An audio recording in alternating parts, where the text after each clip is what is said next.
Sinibak sa pwesto ang 7 pulis sa Davao City.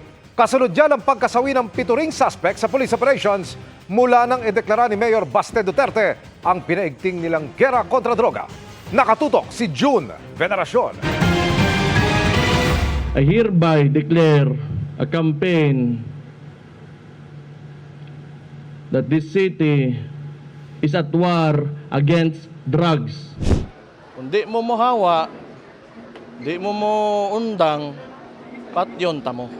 Mula nang ideklara ang gera kontra droga ni Davao City Mayor Baste Duterte nitong Biyernes hanggang kahapon, umabot na sa 7 ang mga napatay sa mga anti-illegal drug operations sa lungsod, ayon sa PNP. Pero kung susumahin, 28 na ang napapatay sa Davao City mula Enero hanggang ngayong Marso.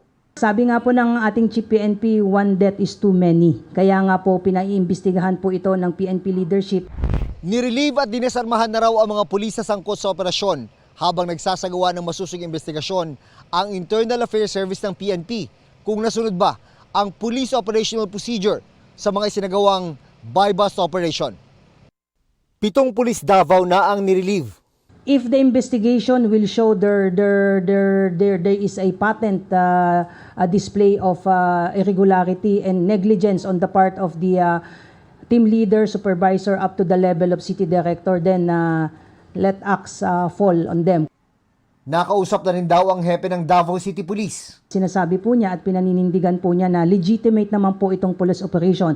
Naaalarma ang Commission on Human Rights o CHR. Ongoing po yung aming investigation na ginagawa ngayon. Ang tinitingnan namin ay una, totoo bang nanlaban itong mga tao na to. Sabi ng CHR, tututukan nila ang baluarte ng mga Duterte, kung saan din naglunsad noon ng parehong kampanya si nooy Mayor Rodrigo Duterte, bago niya ito dalhin sa buong bansa nang maging Pangulo na.